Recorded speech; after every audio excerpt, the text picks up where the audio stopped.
بسم اللہ الرحمن الرحیم۔ السلام علیکم، آپ دیکھ رہے ہیں الف نیوز اور میں ہوں آپ کے ساتھ ماجد علی۔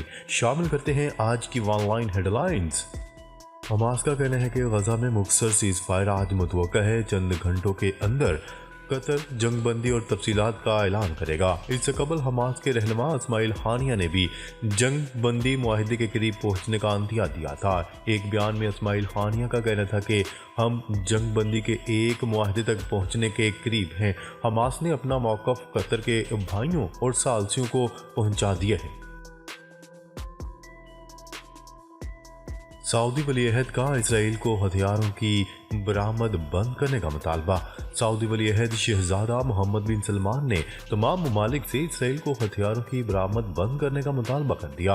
عرب میڈیا کی رپورٹ کے مطابق سعودی ولی عہد شہزادہ محمد بن سلمان نے غزہ میں امداد فوری طور پر داخل کرنے کا مطالبہ کیا ہے اور کہا ہے کہ تمام ممالک اسرائیل کو ہتھیاروں کو برآمد کرنا بند کر دیں۔ سعودی ولی عہد نے غزہ میں شہریوں کی مدد اور حفاظت کے لیے سعودی عرب کے عزم کو اجاگر کیا، جس میں سمندری اور طیاروں کے ذریعے انسانی امداد شامل ہے۔ قطر کا فلسطین کے لیے بڑا اعلان۔ قطر نے آئندہ سال ہونے والے فٹ بال ایشیا کپ کی آمدنی اسرائیلی جارحیت کا شکار مظلوم فلسطینیوں کی امداد کے لیے دینے کا اعلان کر دیا۔ غاصب صہیونی ریاست کے مظلوم فلسطینیوں پر مظالم تو 70 برس سے جاری ہیں، تاہم گزشتہ 1.5 ماہ سے جاری درندگی نے تاریخ کے تمام مظالم کو پس پشت ڈال دیا، جس میں اب تک 15,000 سے زائد مظلوم فلسطینی شہید ہو چکے ہیں، جن میں نصف سے زیادہ بچے اور خواتین شامل ہیں۔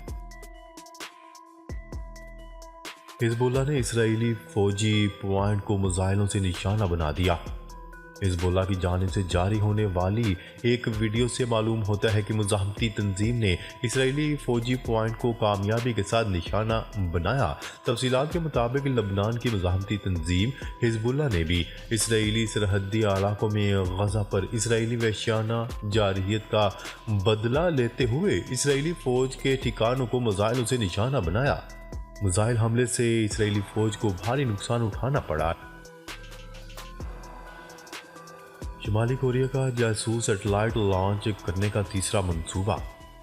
جاپان کی حکومت نے منگل کے روز بتایا کہ شمالی کوریا نے اسے آگاہ کیا ہے کہ وہ بحیرہ زرد اور مشرقی چین کے سمندر کی سمت میں ایک فوجی سیٹلائٹ لے جانے والا راکٹ لانچ کرنے کا ارادہ رکھتا ہے۔ ونزویلا نے اسرائیل کے بائیکاٹ کی حمایت کر دی۔ اسلامی جمہوریہ ایران کے وزیر خارجہ حسین امیر نے اس سے قبل مطالبہ کیا تھا کہ غاصب اسرائیل کو تیل کی ترسیل کا بائیکاٹ کیا جائے اور جن ممالک کے تل ابیب کے ساتھ تعلقات ہیں وہ اپنے یہاں سے اسرائیلی سفیروں کو نکال دیں۔ ونزویلا کے وزیر خارجہ نے ایک بیان میں کہا ہے کہ غزہ پر صہیونی حکومت کے وحشیانہ حملوں کے جواب میں اور فلسطینی عوام کے ساتھ اظہار یکجہتی کے طور پر اسرائیل کو تیل کی فراہمی پر پابندی کی حمایت کرتا ہے۔ بنگلہ دیش میں اپوزیشن کے خلاف کریک ڈاؤن میں تیزی، 139 رہنماؤں کو سزا۔ بنگلہ دیش میں حکومت مخالف مظاہروں کے خلاف کریک ڈاؤن میں تیزی آ گئی۔ وکلاء کا کہنا ہے کہ 2 دنوں میں حزب اختلاف کی جماعت کے 139 سینئر عہدیداروں اور کارکنوں کو سزا سنائی گئی۔ سزا پانے والوں میں بنگلہ دیش نیشنل پارٹی کے متعدد کارکنان شامل ہیں، جن پر احتجاج کے دوران تشدد، آتش زنی، پولیس کارروائیوں میں رکاوٹ ڈالنے کے مقدمات درج کیے گئے ہیں۔ بھارتی فوج پر علیحدگی پسندوں کا گھات لگا کر حملہ۔ بھارتی ریاست منی پور میں علیحدگی پسندوں نے گھات لگا کر بھارتی فوج کی گاڑی پر حملہ کر دیا، جس کے نتیجے میں ایک افسر اور ان کا ڈرائیور ہلاک ہو گیا۔ کشمیر میڈیا سروس کی رپورٹ کے مطابق بھارت سے علیحدہ ہو کر اپنی آزاد ریاست کے قیام کی مسلح جدوجہد کرنے والے ایک گروپ نے منی پور میں بھارتی فوج کی گاڑی کو نشانہ بنایا۔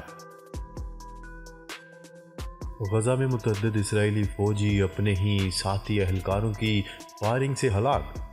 غزہ میں 27 اکتوبر کو اسرائیل کی بری فوج زمینی کارروائی کے لیے داخل ہوئی تھی اور اب تک 66 فوجی مارے گئے ہیں، تاہم ایک رپورٹ میں انکشاف کیا گیا ہے کہ زیادہ تر اسرائیلی فوجی اپنے ہی ساتھی اہلکاروں کی فائرنگ سے ہلاک ہوئے۔ ٹائمز آف اسرائیل کے مطابق غزہ میں حماس کے خلاف بری کارروائیوں میں ہلاک ہونے والے اسرائیلی فوجیوں کی اکثریت حماس کے بجائے اپنے ہی ساتھی اہلکاروں کی غلطی سے لگنے والی گولیوں سے ہلاک ہوئے۔ سعودی کوشش کامیاب، چین غزہ میں جنگ بندی کے لیے کردار ادا کرنے پر تیار۔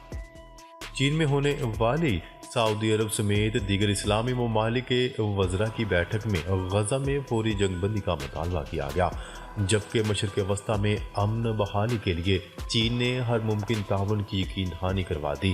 غیر ملکی میڈیا کی رپورٹ کے مطابق سعودی عرب اور دیگر اسلامی ممالک کے وزراء کے وفد نے پیر کے روز چین کے دارالحکومت بیجنگ کا دورہ کیا، جہاں وزراء نے اہم ملاقات کی۔ اسرائیل نے جنوبی افریقہ سے اپنا سفیر واپس بلانے کا فیصلہ کر لیا۔ جنوبی افریقہ سے اسرائیل کو اپنا سفیر واپس بلانا پڑ گیا۔ یہ فیصلہ جنوبی افریقہ کی طرف سے اپنے ہاں اسرائیلی سفارت خانہ بند کرنے کی بات سامنے آنے کے بعد کرنا پڑا۔ تاہم کہا گیا ہے کہ سفیر کو مشاورت کے لیے بلایا جا رہا ہے۔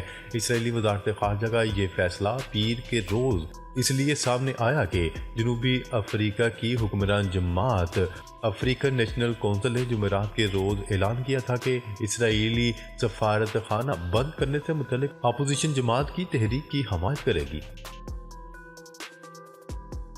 اسرائیلی فوج نے غزہ کے انڈونیشین ہسپتال کا بھی محاصرہ کر لیا۔ بمباری سے مزید 32 افراد شہید۔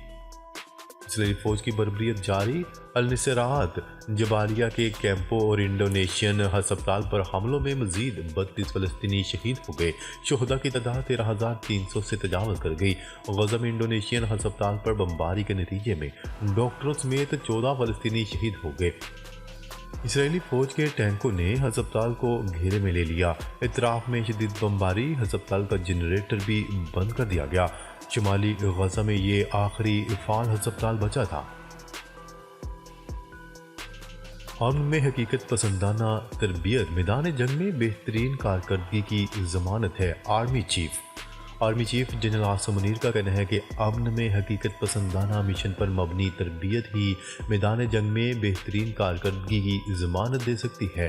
ISPR کے مطابق army chief general Asim Munir نے اسٹرائک کور کا دورہ کیا۔ کور کمانڈر منگلا کور نے ان کا استقبال کیا۔ آرمی چیف نے اسٹرائک کور کی مشترکہ تربیتی مشق کا مشاہدہ کیا۔ ISPR کے مطابق اس مشق کا مقصد جاری آپریشنل تیاریوں کی توثیق کرنا ہے۔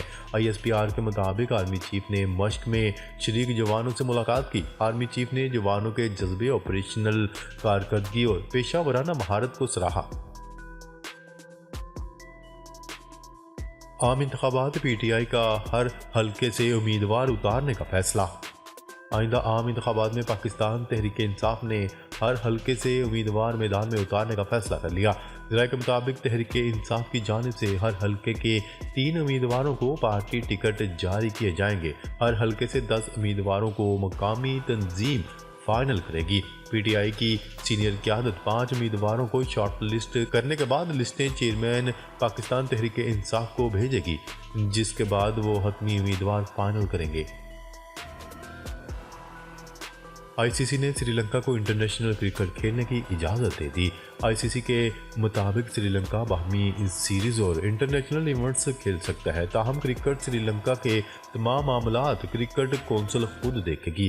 یاد رہے کہ ICC ورلڈ کپ 2023 میں سری لنکن ٹیم کی بدترین کارکردگی کے باعث سری لنکن وزیر کھیل نے پورے بورڈ کو فارغ کر دیا تھا، جس کے بعد کرکٹ بورڈ میں حکومتی مداخلت پر ICC نے سری لنکن کرکٹ بورڈ کو معطل کر دیا تھا۔ ڈالر مزید سستا، اسٹاک ایکسچینج ریکارڈ سطح پر پہنچ گیا۔ کاروباری ہفتے کے دوسرے روز بھی ڈالر سستا ہو گیا، روپے کی قدر میں مزید بہتری آ گئی۔ دوسری جانب اسٹاک مارکیٹ میں زبردست تیزی کا رجحان برقرار ہے۔ منگل کو کاروبار کے آغاز پر انٹر بینک میں ڈالر 47 پیسے سستا ہو گیا، جس کے بعد ڈالر کی قیمت 285.50 روپے پر بند ہوئی۔ بجلی مزید 3.53 پیسے فی یونٹ مہنگی ہونے کا امکان۔ ذرائع کا کہنا ہے کہ سینٹرل پاور پرچیزنگ ایجنسی نے